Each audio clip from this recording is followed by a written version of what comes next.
EA Sports coverage of the National Football League brings us to Indianapolis, Indiana, where they fire up the crowd with the striking of the anvil as it's time for football at Lucas Oil Stadium.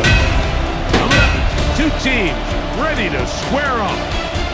It's the Denver Broncos and the Indianapolis Colts. On the Denver sideline, you get a look at their head coach. This guy's got the season started on the right foot. A home victory in the season opener.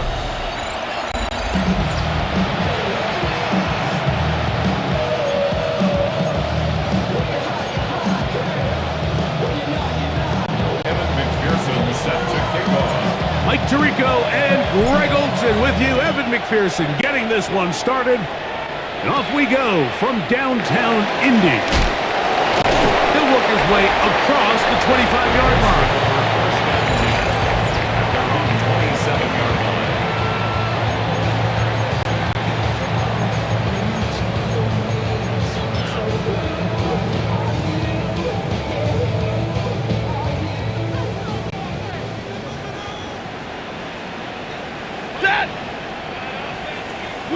McBride is the motion man. And he's hit behind the line of scrimmage and taken down right away. A loss of yards. What a message on the first play. You spend all week on your opening script. What are the plays that allow you to find a rhythm and have some early success offensively? Well, in this case, that first play you drawn up sent you going back the wrong direction. How does that change this play caller's approach to the ground game going forward? Off play action. It's Stafford. That one pinballs around, but it is incomplete. Third and long obviously isn't an ideal situation to be in offensively. It makes you very predictable, which then places a ton of stress on your offensive line and your quarterback. So they've got to start being more productive in these early downs and set themselves up for more success come third down. And he'll be stopped short of a first down, and that will necessitate a call to the punt team. It's fourth down. So the drive ends, and on comes Jordan Stout to kick it away. Formation.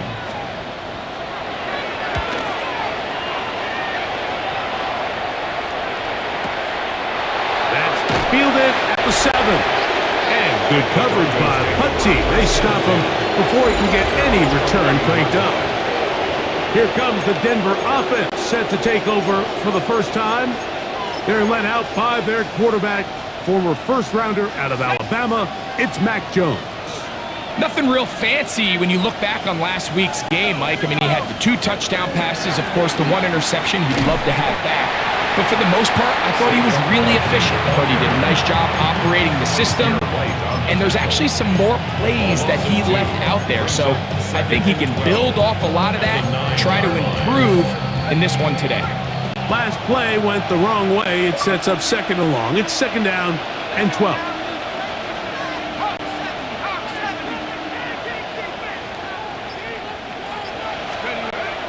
On play action, it's Jones.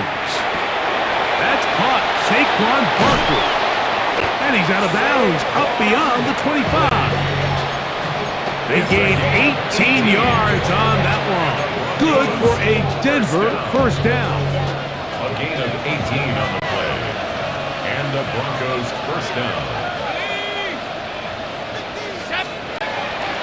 Play action now. It's Jones. And he just does get that one away. He was being chased down, forced the awkward throw. Maybe he's fortunate that all it is an incompletion. He'll try again here. Second and 10. Working from the gun, it's Jones. That's going to be incomplete.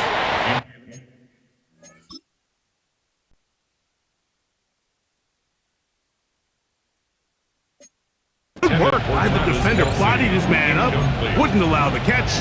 It'll force third down. Travis Kelce, the intended target. And it's going to be third down.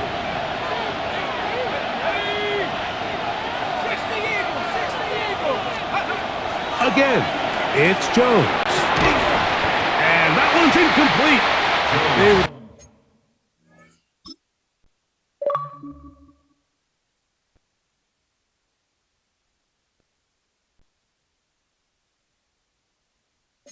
Really ratcheted up the coverage there. And they force fourth down. Brings up fourth down.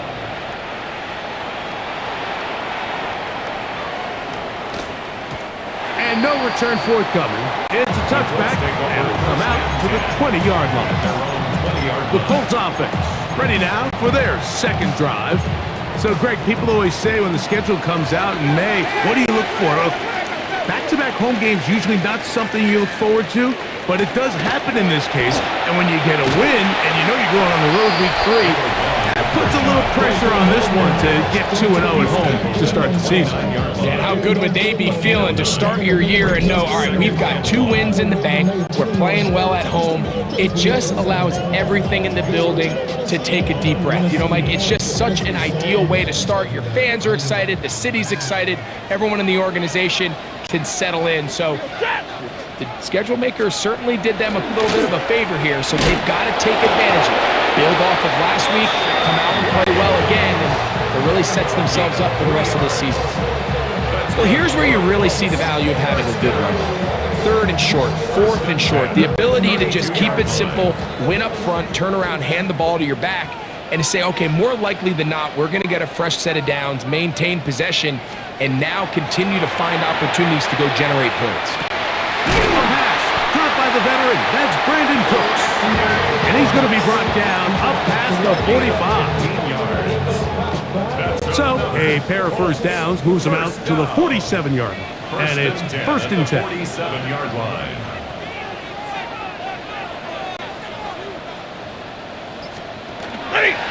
A zone read here, and he's going to keep this himself. He'll take this forward for about 5. And these are body blows on any defense. This quarterback has the ability to make guys miss and do a lot of damage in the run game. And that's a nice pickup there. Ball on the 47-yard line. Here's second and 4. On the ground, it's White. And he'll maneuver his way down to the 44. Tony Adams there on the stop. It's going to be third. They need 1. It's third and 1.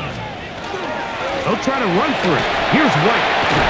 They'll bring him down right at the 35, but that is good enough. They pick up the first down. A gain of 10 yards. And that's a heck of a run there on third and 1. So often these backs, they're just thinking, all right, just get 1 yard, pick up the first down. But not this guy. He's thinking, I know where the marker is, but I'm going to pick up as many yards after that as I can. That's exactly what he does. Fresh set of downs. He'll find his open man. That's Brandon Ayuk. And they bring him down inside the 25-yard line. That's 13 more on that play. And quickly, another first down. So we've come to the end of a fairly evenly played opening quarter. Nothing yet on the scoreboard. We'll come back to Indianapolis in a moment. The Colts with the football to start this second quarter as they've got it with first and 10.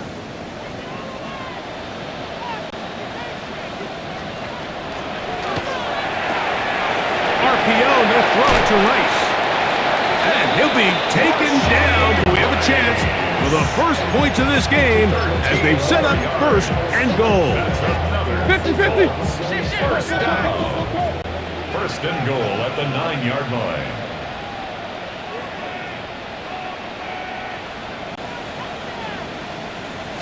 Ready. They'll run with White.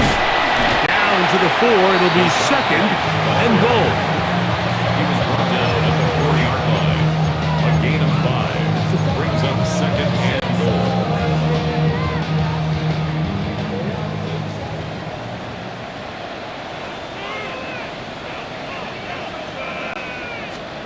Stafford now on second down. To the goal line and in.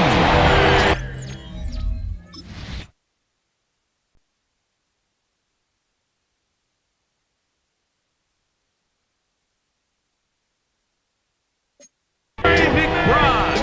Touchdown, Indy.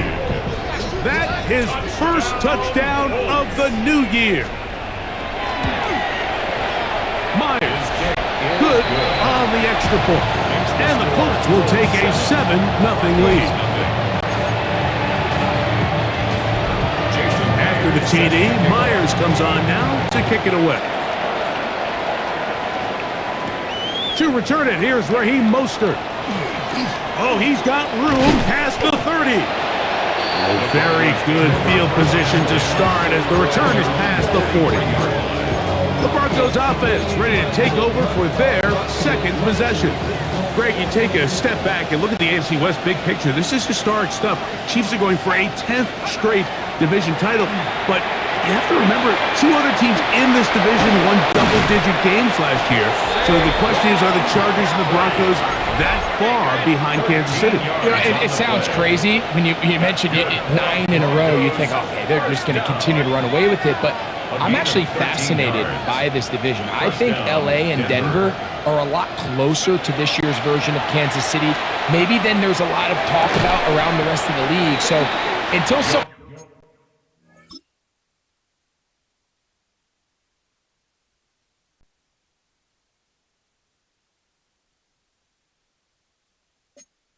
beats them, you'd be crazy to not pick Kansas City, but last year it was a 4-game and a 5-game spread between them. I think this year, come down the stretch, that spread is going to be a lot tighter.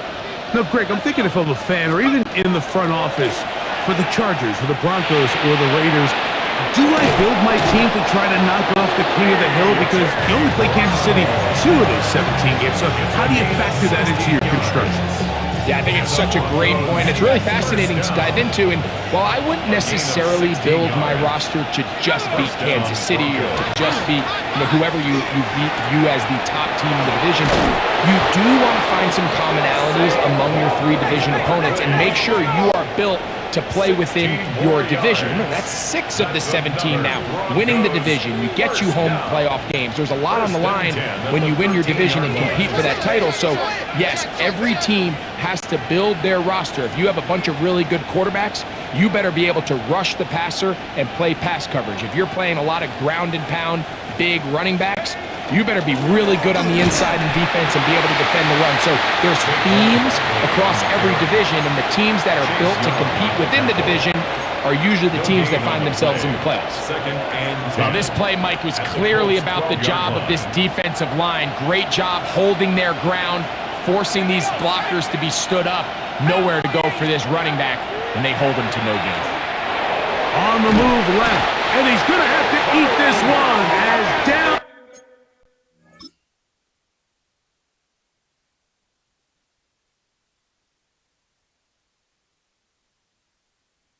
He goes. Carl Granderson. He gets in to drop him for his first sack of the young season. So backed up after the sack, and now it's 3rd and long. Shotgun now for Jones. And that is incomplete. The intended receiver.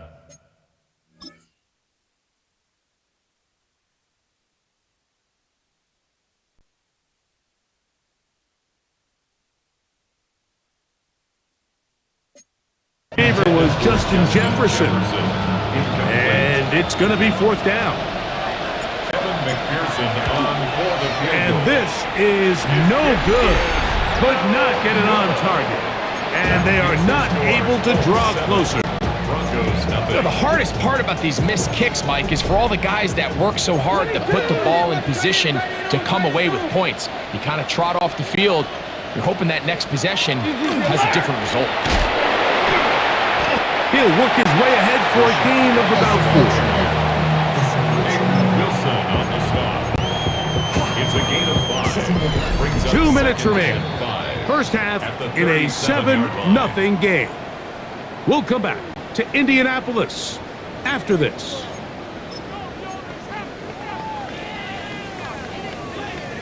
They'll come up here on 2nd down and 5.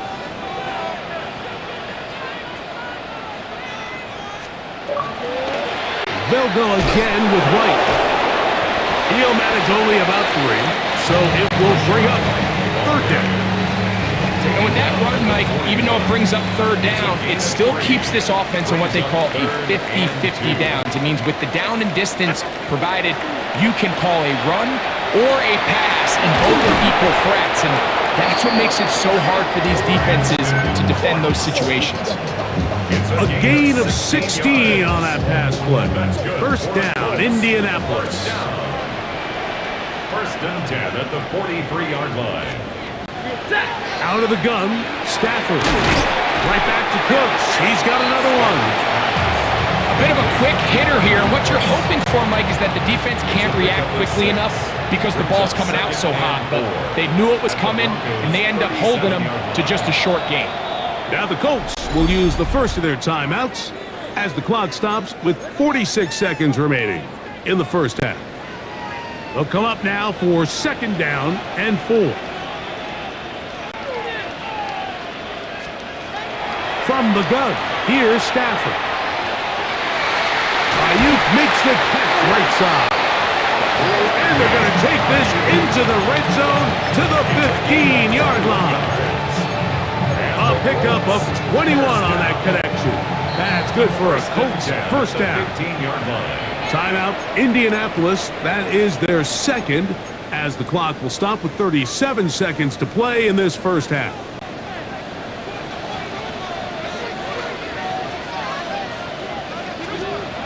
Stafford to throw again.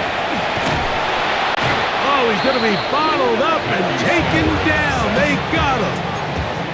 Puna Ford getting in there to bring him down. His first sack of the season. 19-yard line. So after the loss on first, here's 2nd and 14. A shotgun snap to Stafford. To the left side in the hands of Rice. And a critical tackle there. They were getting close to scoring. Instead, they get nothing. Time has run out. This first half has come to an end. Just that one touchdown on the board. 7-0 the score as the third quarter begins. On the return, it's Jerome Ford. He'll get this past the 20 before he's brought down shy of the 25-yard line. The Broncos offense going to have the first crack at it as we begin this third quarter. Now, Greg, as we get the season going, obviously the adjustment to last year's new kickoff rules in place. We talked to a lot of coaches during the year. Folks didn't seem too bothered about letting the other team have the ball at the 30-yard line after a touchback. But the 35-yard line, I don't know, does that feel any different to you? You know, it does, and I think the part that people don't talk about enough, Mike, is the impact that it's making on going for it on fourth down, not settling for field goals. Because remember, in the old days, if you got stopped inside the 5 or you scored inside the 5, it was all the difference that I kicked a touchback, they got the ball at the 20. It wasn't that much of a spread, but now all of a sudden, is it in my best interest to settle for a field goal and kick off when I can give you the ball at the 35? Or even if I fail down there tight in the red zone on the 3, you now possess the ball inside your own 5-yard line. So I think that's an element now that's causing offenses to go for more touchdowns, kick less field goals, because the ensuing kickoff is giving my opponent the ball in much more favorable territory. You know, the other rule that is adjusted are overtimes in the regular season will mirror playoff overtime, each team getting the ball. I'm so happy, Greg, because it just felt so incomplete when a team got to overtime, but then their offense, which may be the best part of the team, never got on the field. Yeah, and I couldn't agree more. And you hear everyone saying, oh, well, just get a stop. Well, it's that legendary game between Mahomes and Josh Allen where neither team stopped anyone. It was just an offensive touchdown festival. So you won a coin toss and you get the ball. Well, the other team's defense hadn't gotten a stop the whole game. If Josh Allen got the ball first, he probably would have scored on a walk-off. So I love the idea of both teams getting the ball. If a game is good enough to go to overtime, let's finish it. We don't need to be in a rush. There's no curfew. Let's let the guys finish it on the field. A lot more similar to how the regular game goes and not have significantly different game flow come overtime.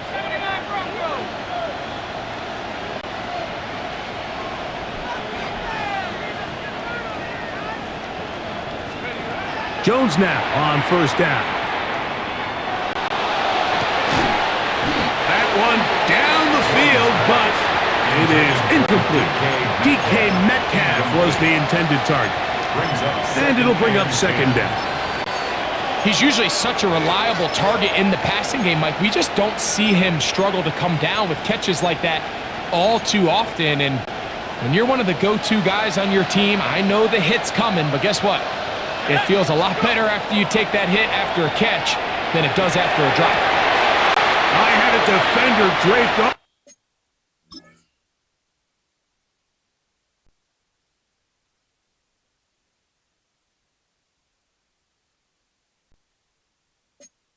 Over him, incomplete. Good work to body him up and set up a third down.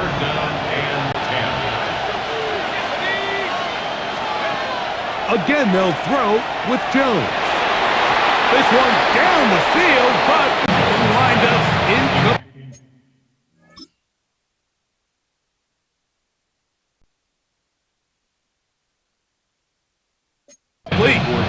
I think as the offense comes to the sideline now, the quarterback and his wide receivers need to get together and say, hey guys, what are you seeing out there? How can we find some open targets? Because on that last down, there was nowhere to go with the ball.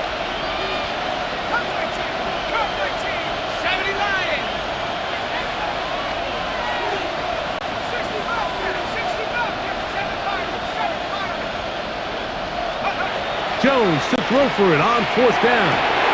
Picked by the All-Pro safety, Kirby Joseph. And And his offense is going to be all set up.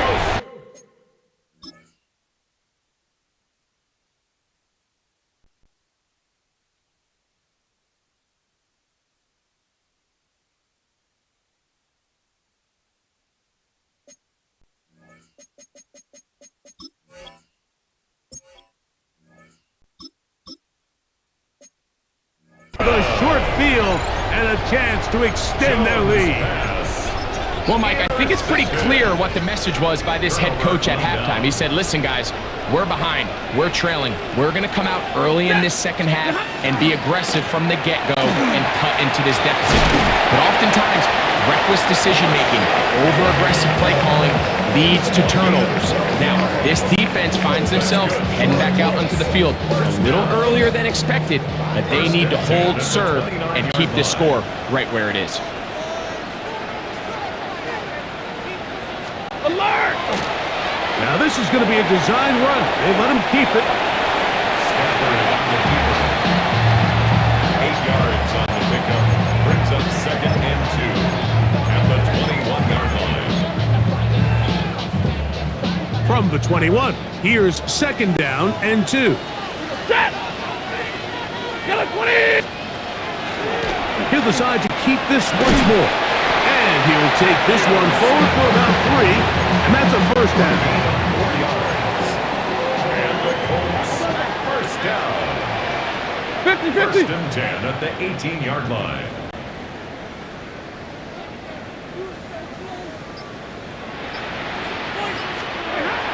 From the shotgun, it's Stafford. Swing this one out to White. And he'll be forced out of bounds and pick up a couple on that one. At the 15-yard line. All right, so anytime you're facing the blitz, the best thing you can do as an offense is just get the ball out of your hand. Get into the hands of receiver, run after catch. In this case, nice job by the defense, rallying to the ball. Modest gain. And he'll take it on in. Brandon.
In the game.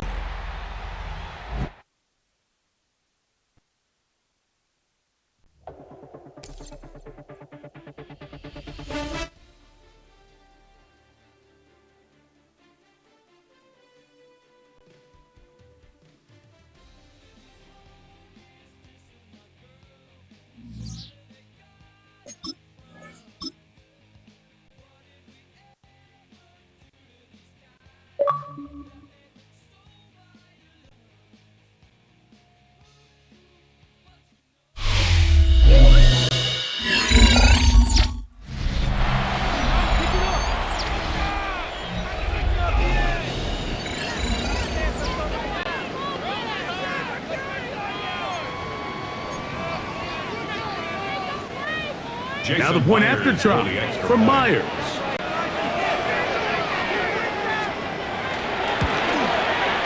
He's got it, and the Colts move out on top, 14-0. Colts 14, Broncos nothing. Jason Myers. The kickoff team is out on the field, and we're back to it as the kick's away. On the return, it's Jerome Ford. Nice job by the return team as he takes it across the 30-yard line. Back onto the field comes the Denver offense. Greg, you take a step back and look at the AFC West big picture. This is historic stuff. Chiefs are going for a 10th straight division title, but you have to remember, two other teams in this division won double-digit games last year. So the question is, are the Chargers and the Broncos that far behind Kansas City? It sounds crazy.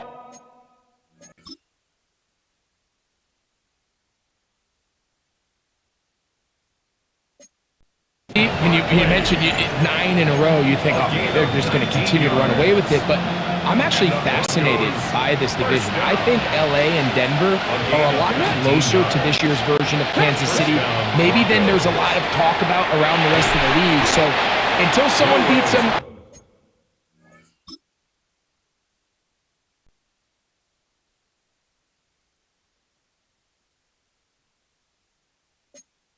you'd be crazy to not pick Kansas City, but last year it was a 4-game and a 5-game spread between them.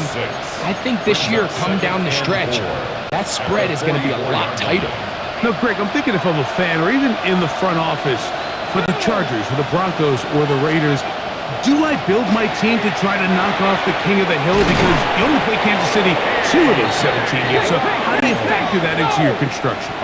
Yeah, I think it's such a great point. It's really fascinating to dive into. And while I wouldn't necessarily build my roster to just beat Kansas City or to just beat whoever you view as the top team in the division, you do want to find some commonalities among your 3 division opponents and make sure you are built to play within your division. That's 6 of the 17 now. Winning the division, you get you home playoff games. There's a lot on the line when you win your division and compete for that title. So yes, every team has to build their roster. If you have a bunch of really good quarterbacks, you better be able to rush the passer and play pass coverage. If you're playing a lot of ground and pound, big running backs, you better be really good on the inside in defense and be able to defend the run. So there's themes across every division, and the teams that are built to compete within the division are usually the teams that find themselves in the playoffs. There you go, Stack. Panther and left. Johnny Lion. Mustang 19.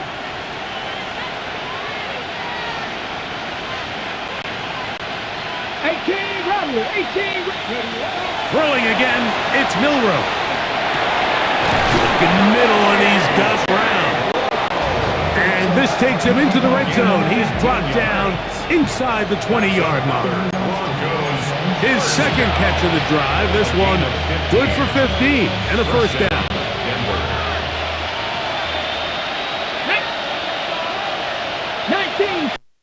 Again, it's Milroe.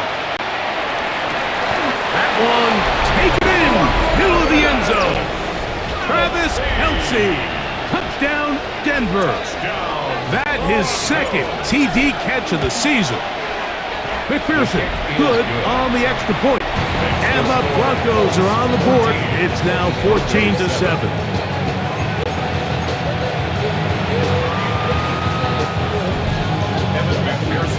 So, things a little more interesting now. Back to a one-score game as they kick it away. This one taken at the 7.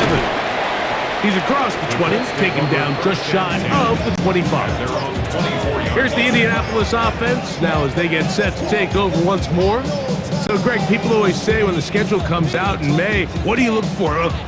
Back-to-back home games usually not something you look forward to, but it does happen in this case. And when you get a win and you know you're going on the road week 3, that puts a little pressure on this one to get 2-0 at home to start the season. And how good would they be feeling to start your year and know, all right, we've got 2 wins in the bank, we're playing well at home. It just allows everything in the building to take a deep breath. You know, Mike, it's just such an ideal way to start. Your fans are excited, the city's excited, everyone in the organization can settle in. So the schedule makers certainly did them a little bit of a favor here, so they've got to take advantage of it. build off of last week, come out and play well again, and it really sets themselves up for the rest of this season. From the 39, here's a 1st and 10. 39-yard line. On 1st down, right back to White. And he'll get 2 on this one before being taken down. He's brought down at the 37-yard line. A 3-yard pickup. Brings up second. Here's a and 2nd 7. down and 7 from the 37. Another run here with White. And not much there. Good defense. Held to no gain. The tackle's in at the 36-yard line. A gain of a yard. Brings up They need to 3rd get to the and 29 here, facing 3rd down.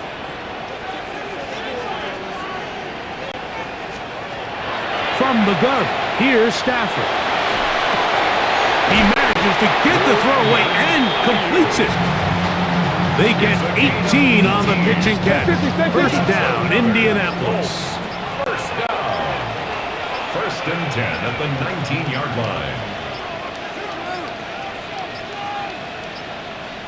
Play clock down to 0. That's going to be a delay. Game, offense.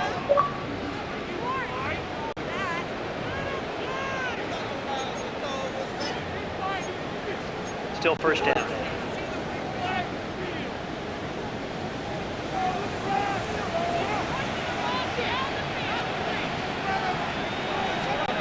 Out of the gun, Stafford.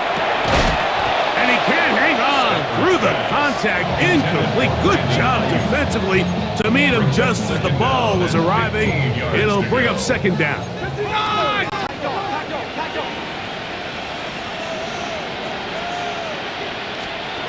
A shotgun snap to Stafford. Working the right side. Taken in by Rice. He'll get about 6 before he's taken down. A bit of a quick hitter here, and what you're hoping for, Mike, is that the defense can't react quickly enough because the ball's coming out so hot, but they knew it was coming, and they end up holding them to just a short gain.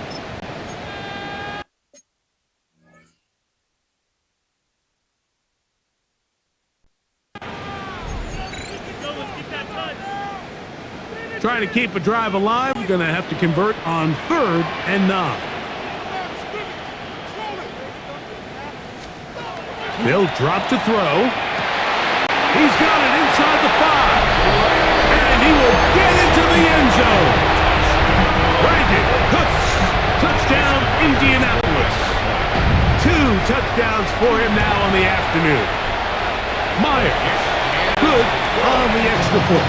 And the Colts will take a 21-7 lead. After the TD, Myers comes on now to kick it away. To return it, here's Raheem Mostert.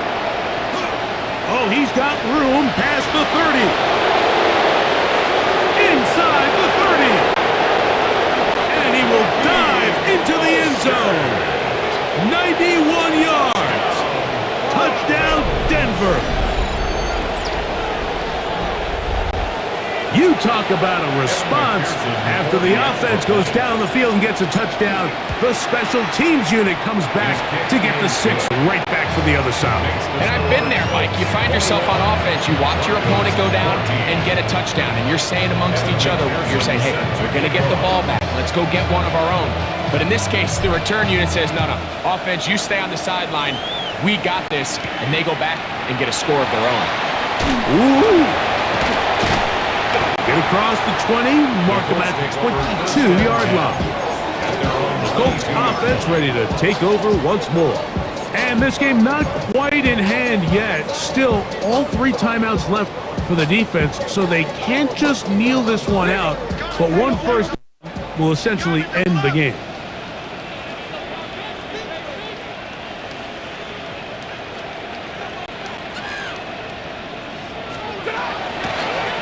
Here's a designed run. He takes off. And these are body blows on any defense. This quarterback has the ability to make guys miss and do a lot of damage in the run game. And that's a nice pickup there. They'll come to the line now on 2nd and 2.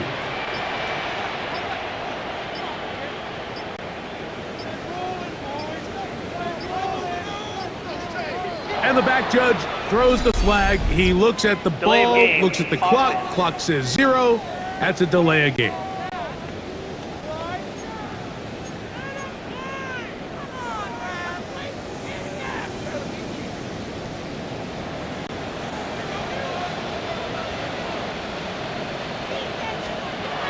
Stafford now on second down. There's that man again. Another catch. Now the Broncos going to use the first of their timeouts. It's a gain of 4. At the stoppage with just over 50 seconds to go in this one.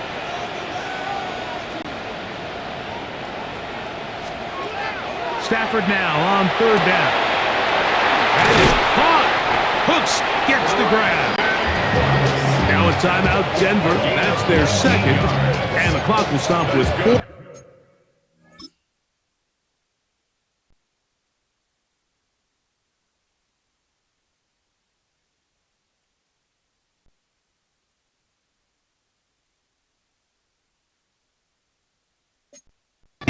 Seconds left in the game. First and 10. At the 87-yard line.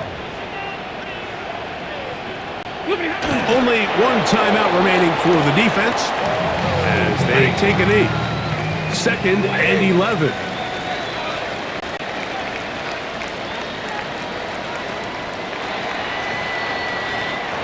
So it's a win for the Colts.